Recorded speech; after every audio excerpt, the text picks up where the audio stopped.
1번은 답이 절대가 된 적이 없어요. 그럼 두 개만 찾아내면 2분의 1 50%까지 확률이 커지니까 이거를 인정하다가 괜찮나? 라고 하면 헷갈려요. 근데 무시하다로 바꿔볼까? 하면 이게 너무 적절하게 느껴지는 거죠.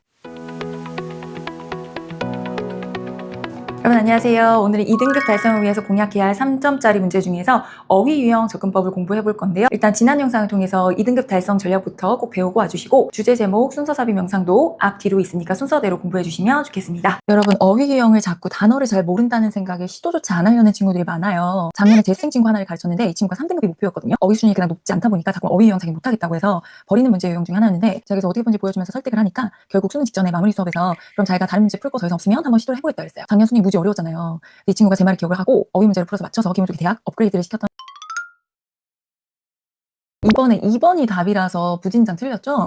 어휘 유형 2번이 안 나와 라고 생각하면 요새는 망합니다. 제가 계속 강조하고 있어요. 요새 번호 패턴이 바뀌고 있기 때문에 안 나오던 번호도 답이 잘 되고 있어서 찍기 특강 같은 거 잘못 들어서 망한 친구들 많아요. 특히 작년 홀수형 찍기 패턴 안 맞아서 지금 재수하고 있는 친구들 많죠. 어휘 유형 3, 4, 5번 중에 찍어라 이런 식의 유튜브 보면 좀 걸러야 되고 수능의 역사가 길어지면서 평가원에서 어떻게든 찍어서 맞추지 못하게 하려고 고민하고 있기 때문에 원래라는 게 통하지 않아요. 그러면 어떻게 해야 되냐? 우리가 찍더라도 고민을 조금 하고 기준에 근거해서 찍어야 된다는 거죠. 정성을 들여서 찍으면 하늘이 감동을 한다. 제가 계속 친구들한테 얘기했던 게 어휘 유형이 그렇게 어려우면 5개 중에 너무 맞는 것 같은 거 2개만 찾아내라. 1번은 답이 절대가 된 적이 없어요. 그럼 2개만 찾아내면 2분의 1 50%까지 확률이 커지니까 일단 어휘 유형은 첫 문장, 둘째 문장 읽고 주제 주장을 꼭 파악을 해주셔야 돼요. 주제 제목 영상에서도 말씀을 드렸었는데 첫 부분을 잘 파악을 해야 전체적으로 무슨 메시지인지 이해가 되고 적어도 핵심 키워드가 잡히기 때문에 꼭 보셨어야 되고 끝나서 밑줄친 1, 2, 3, 4, 5 들어가 있는 문장들 위주로 해석을 해가면서요. 꼭 기억해야 될 게 여러분 이 밑줄친 단어 반대말로 바꿔보셔야 돼요. 예를 들어서 differences 같은 경우는 same이 되겠죠. acknowledges는 ignore 무시하다 정도가 될 거고요. like 얘가 이제 difference 정도가 될 거고 4번 ignore 같은 경우는 acknowledged 2번이랑 반대가 되는 거죠. 5번에 이 단어가 좀 생소하게 느껴졌을 텐데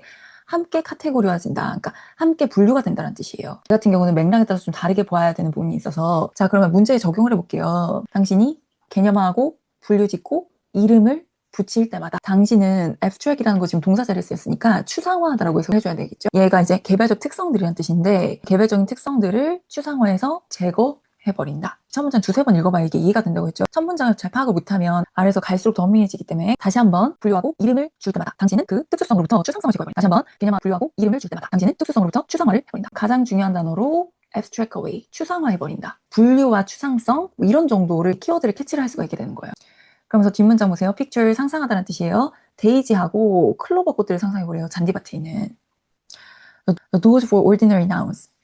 저 4개의 평범한 명사들이 그들의 차이점을 배제시킨다. 꽃은 분류짓는다라는 거죠. 하얀색과 노란색 타입들을 함께 분류짓는다. 베이지색으로. 그리고 모든 다른 종류를 묶어버린다라는 거죠.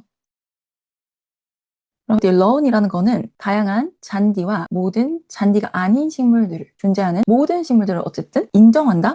얘가 품종 다양성 뭐 이런 뜻인데 인정하다의 반대말인 무시하다를 넣었을 때 똑같이 취급을 하는 게 돼서 묶어버린다라는 의미하고 결이 맞게 되는 거겠죠. 이거를 인정하다가 괜찮나? 라고 하면 헷갈려요. 근데 무시하다로 바꿔볼까? 하면 이게 너무 적절하게 느껴지는 거죠. 밑줄친 부분이 맞는지 아닌지 판단하지 말고 반대 단어로 바꿨을 때 적절한지를 보면 명확해질 수가 있다. 밑에 계속 봐볼게요. 어떤 두 데이지들도 어떤 두 클로버들도 정확하게 똑같지 않다.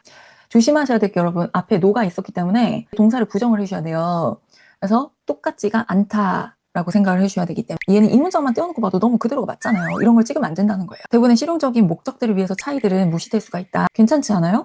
이것도 너무 맞는 말 같이 느껴지고 근데 그 다음에 하웨버가 딱 눈에 띄는 거야 이렇게. 하지만 그렇지가 않다라고 하는 거죠. 경기장 관리인에 대해서는 그렇지가 않다. 경기장 관리인한테는 차이가 정말 중요해라고 이야기를 하고 그 다음에 infinite mind, 신과 같은 절대적인 존재 얘기를 하는 거거든요. 무한한 기억력을 지닌 무한한 존재에게 각각의 잔디 이파리는 꼭 카테고라이즈 될 필요가 없어. 모든 그 동료들과 함께 모든 같은 잔디들과 뭉뚱그려질 필요가 없어. 차이를 무시하고 뭉뚱그렸던 경우에 대해서 하웨버를 기점으로 밑에 있는 내용이 반대로 흐름이 바뀌었으니까 그 앞에서는 그라운드키퍼 관리인을 사례로 들었었고 이제는 그걸 확장시켜서 절대적 존재 이야기를 하면서 뭉뚱그려질 필요가 없어 이런 식으로 얘기를 하고 있기 때문에 5번은 괜찮다라고 판단을 했어야 되는 거예요. 얘네만 이렇게 풀리는 게 아니에요 여러분. 여태까지 수능 모의고사에 나온 어휘 문제 대부분 이런 식으로 풀렸는데 어휘 문제 어려워 이러면서 안 풀려고 했기 때문에 생각보다 쉽다는 걸 몰랐을 뿐이에요. 사실 2번도 어떻게 푸는지 궁금하시면 구독 버튼 누르시고 기다려주세요. 번외편을 올려드릴게요. 뭐 2등급 받기 위해서 듣기랑 2점짜리 다 맞추고 3점짜리 4문제 맞추면 되는 거 기억하시죠? 어휘 문제는 3점이 걸려있을 때가 많은데 빈칸이나 순서 삽입에 비해서 접근하는 방법이 거의 정해져 있기 때문에 제가 추천드리는 유형 중에 하나예요. 그러니까 빈칸이나 순서 삽입은 그때그때 상황에 따라서 변수가 많아요. 그래서 변수 통제가 힘든데 어휘 문제는 프로세스만 딱 한 번 익혀놓으면 그대로 따라가면 되기 때문에 한 번 잡아놓으면 기계처럼 풀어낼 수가 있는 거예요.